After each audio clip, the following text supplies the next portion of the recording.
Swayam Prabha. Digital India. Educated India.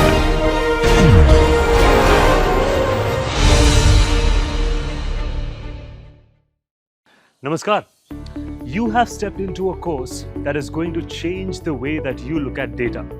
Not just how you analyze it, but also how you communicate it. My name is Nivid Desai. I serve as the Program Executive at Writing Studio IIT Gandhinagar. Welcome to Writing for Data Science. This course is at the intersection of analysis and communication. As all of us know, data analysis is not just about coding and models. It is about solving real-world problems. And that is exactly why every single thought that goes into solving those problems needs to be communicated. And not just to one audience, across multiple stakeholders. That is where this course comes in.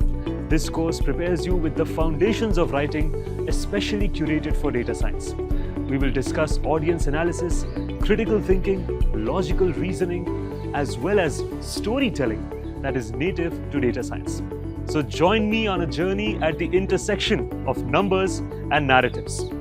I'll see you in class.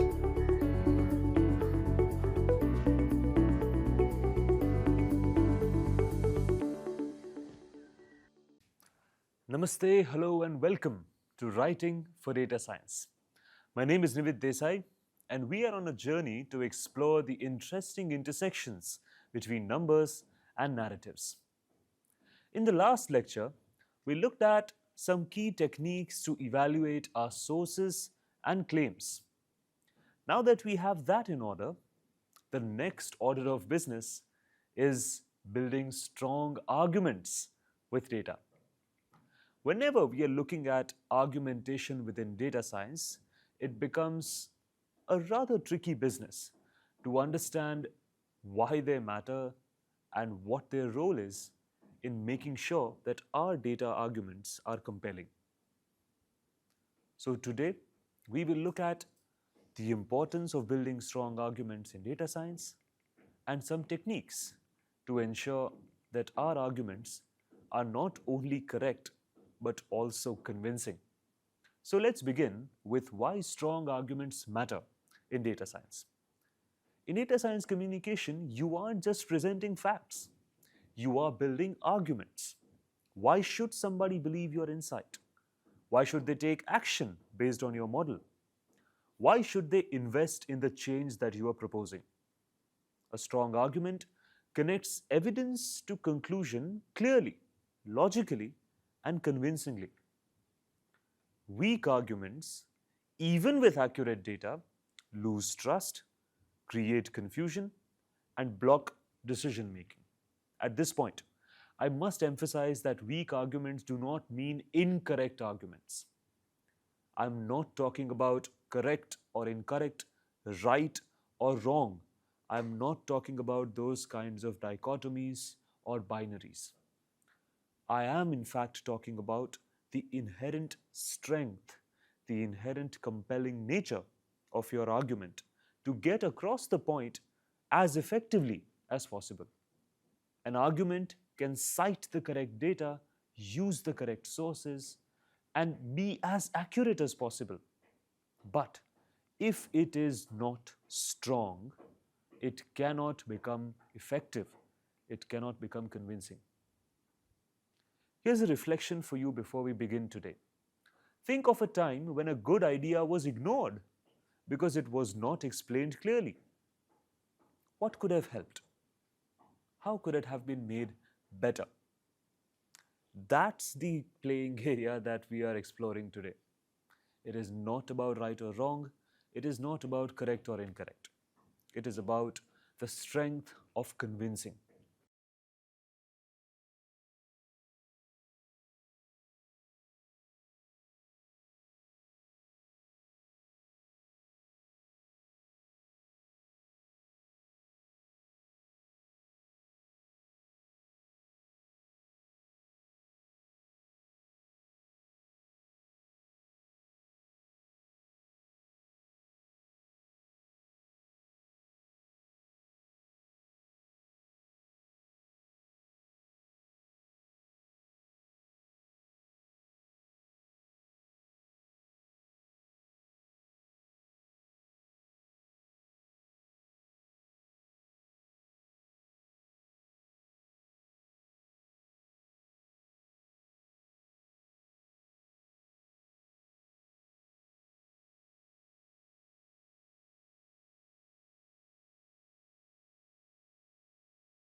Let's first begin understanding what is in fact a strong argument with data. A strong argument is not just about having numbers. A weak argument can also have numbers. It is about reasoning plus evidence plus clarity. It must include a clear claim, as in what you are saying, a solid evidence, as in what supports it, and a logical connection, as in how the evidence supports the claim. It should also have the acknowledgement of limits, as in the honesty about the weaknesses of your argument or about the data that you are citing. And in the end, as we have discussed in the previous module, it should have an audience focus, as in it should be relevant to their needs and their values. Here's an example. A weak argument can be something like, our app is better because user numbers are higher. It is unclear. There is a claim, but it is not as strong. There is no evidence to support this claim. There is no acknowledgement of limits. And it is also a tall claim, not focused on the audience, but almost attacking the audience with something as aggressive as a competitive advantage because of higher number of users. So here is the strong version. User growth increased by 23%, specific evidence, after UX improvements, suggesting higher satisfaction. However, more analysis is needed to confirm retention impact. This is also highlighting the weakness of your present observation and the possibilities of further exploration. So yes, user growth has increased, but will they stick around? Will they continue to be users for a long time? That remains to be seen. And you must acknowledge that. That is what makes a strong argument. Here's an exercise for you. Write a claim about a model's accuracy. Then improve it by adding evidence and a cautious tone. By cautious tone, I mean acknowledging weaknesses. In fact, just because we are acknowledging weakness, we are being cautious about any tall claims or any broad claims that the argument might be making. This exercise will get you closer to the strength of an argument that lies underneath the kind of data that you are presenting.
Now that we have understood what a strong argument is, we must start looking at the key components of building a strong argument. Number one, you make a clear and focused claim. Your main point should be specific, not vague or sweeping. For example, a vague claim can be something like, the app helps users.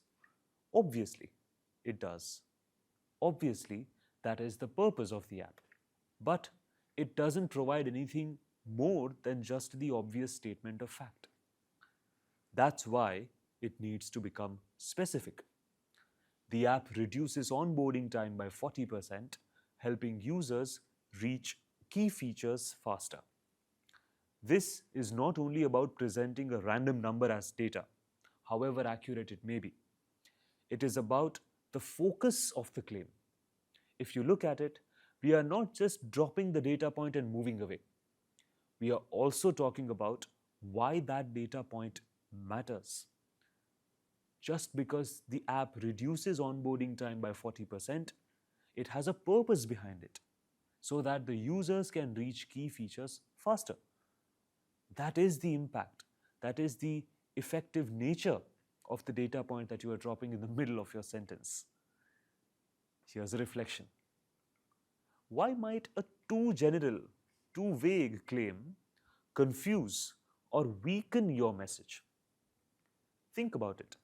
Why is it that broad, tall claims that may look romantic almost on the surface don't really work as strong arguments?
Once you have a clear and focused claim, you start supporting it with relevant and sufficient evidence.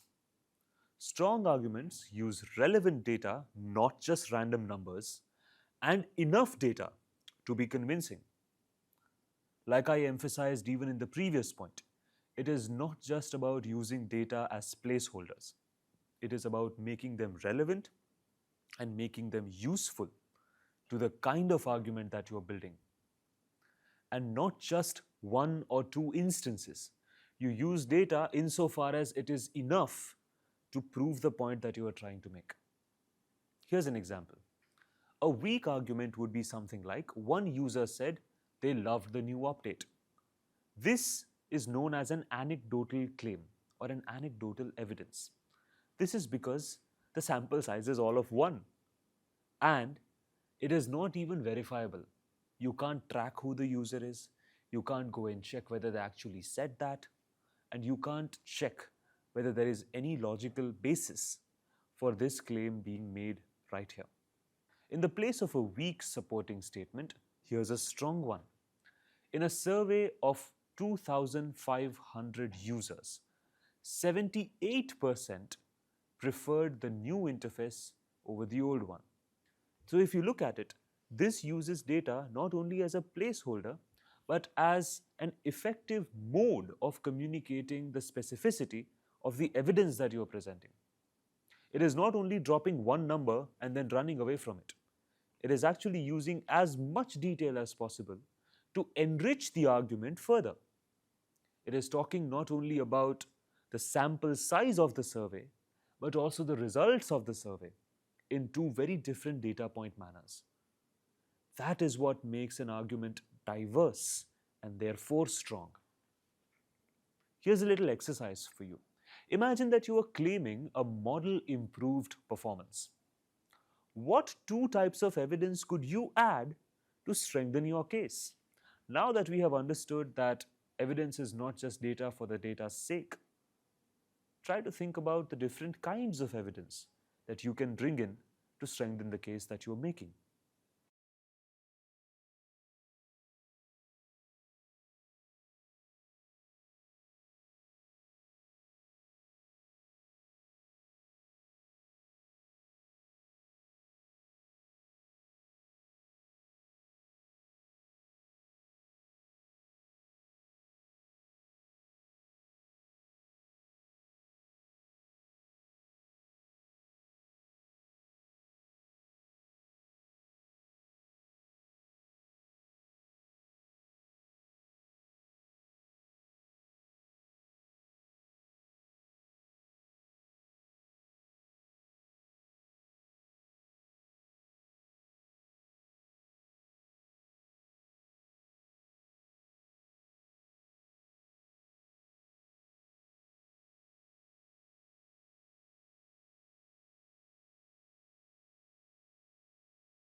Now we arrive at the third key component.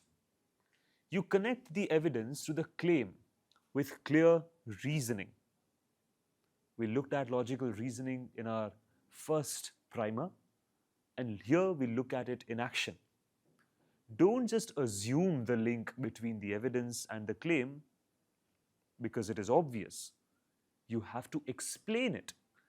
You cannot rely that the reader will connect the dots by themselves. I often tell my students, you don't have to give them 2 plus 2. You have to give them the 4 as well. For example, the bad connection is, we had more users this month, therefore the new feature is successful. However, this lacks any kind of information that can connect the claim with the evidence. The good connection would be, new feature A launched on June 1st, specific. Post-launch, active users increased by 22% compared to a 3% average monthly growth rate over the past year. This is not only adding data for data's sake once again, it is using the link between the claim and the evidence to connect the audience's understanding. It is making the data come alive with reasoning. And that is what matters. It is not just about dropping data just to prove your point. What if the audience does not understand that the point is proven? You have to prove it for them. That is why a link between the claim and the evidence is made stronger with reasoning. Reflect on this question before we move forward. Why is it dangerous to leave connections between your points unstated? Think about it. What will happen if different audiences start interpreting different connections between the claims that you're making? What kind of consequences can be drawn from there? That will make you realize why this reasoning plays a crucial role in making your argument stronger.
Arriving at the fourth key component, we address assumptions and limitations.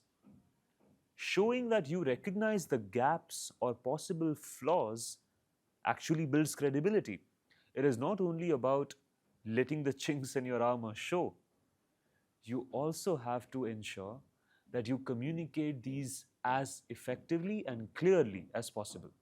And there is no harm or threat to your credibility when it comes to showing these kinds of assumptions or flaws.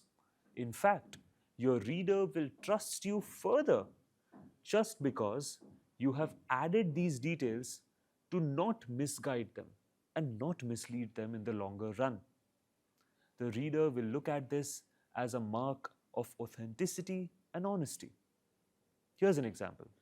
While the engagement rate rose by 18% post-campaign, seasonality effects such as holiday promotions may also have contributed. This ensures that you are dropping the data, of course. You are communicating the observation and the claim. However, you are also adding a factor that may have also affected the outcome that you have reported. This is an assumption that you are making, and you are absolutely clarifying it, that there is a limitation to my conclusion. You are not giving a tall claim that my conclusion is the correct conclusion. You are also making sure that your reader understands that there is an assumption being made there is a limitation within data, and the communicator has made it clear to them. Here's a quick exercise. Write a sentence describing a data insight and then add one limitation or assumption that would make it cautious or credible. There is an observation that you have made. There is a conclusion that you have arrived at. But what kind of limitation or assumption would you add to make it cautious and credible? Try to write it and check that your fear of judgment starts dissolving as you start becoming honest.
In the last key component, we take a nostalgic trip down memory lane of our module on audience analysis.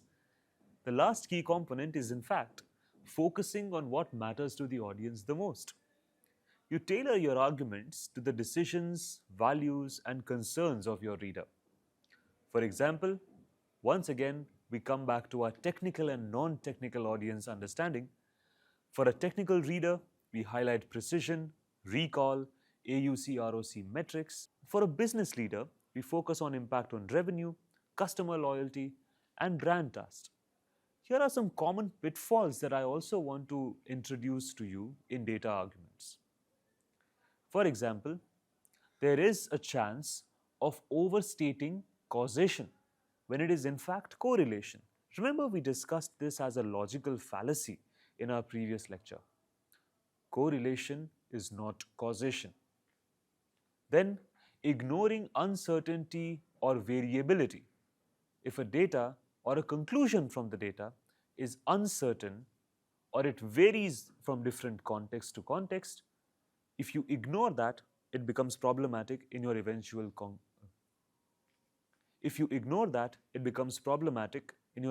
conclusion. Then you're using too small a sample size to make big claims. We have also seen these as examples. We looked at some sample sizes which were extremely small and some large claims being made for that. This is also a common pitfall in data analysis. Then the next one is also a callback to our lesson on logical fallacies. Cherry picking only the evidence that supports you. If you remember cherry picking, it is about only selecting the evidence that fits your bias or fits the argument that you are trying to make. And in the end, of course, being too technical for a non-technical audience. I trust that by now you would have gained the kind of skill set necessary to navigate between technical and non-technical audiences. So now we move on to a model framework for how to build strong arguments. Step 1, you make a clear and specific claim. Step 2, you present a strong and relevant evidence. Step 3, you explain the reasoning that links the evidence and the claim. Step 4, you acknowledge assumptions or uncertainties. And step 5, you align with what matters to the audience. That was a rundown of all that we did in terms of the key components. If you just take these 5 steps, it will ensure that your argument becomes stronger. Here's an example for what we just saw. If you look at the claim, our recommendation engine increased click-through rates. That's the claim. The evidence to support it is that A/B testing over 2 months showed a 15% improvement with a 95% confidence level. Now you connect the claim with the evidence. This suggests the new algorithm better matches user preferences. However, you also have to acknowledge the limitation. However, results were tested only in North American users. Global rollout results may vary. Then, in the end, you augment it for audience focus. Higher click-through rates can lead to a 10% lift in ad revenue. This is for the marketing department, right there. So we augment all of this analysis to suit the audience that we're eventually targeting. In the end, I just want to emphasize that good arguments build trust, not just conclusions. In data science, strong arguments are what turn evidence into influence. They show not just what is true, but also why it matters. They make your insights actionable, credible, and respected. And they create bridges between your analysis and your audience's decisions. In the end, that is what we are aiming for our data to not just sit on paper, but to also influence the decisions that our target audience is making, based on recommendations, suggestions, and predictions. That was it from my end for this lecture. We were looking at how to build strong arguments in data science. In the next lecture, we will look at structuring claims, evidence, and warrants. Stick around for that because we are learning a new word in the next lecture as well and diving deeper into critical thinking and logical reasoning. I hope that the module has been fun so far and we are having some insightful learnings carrying home with this. I will see you in the next lecture. Until then, all the best, stay curious and keep learning. Thank you so much for joining me today. Namaskar.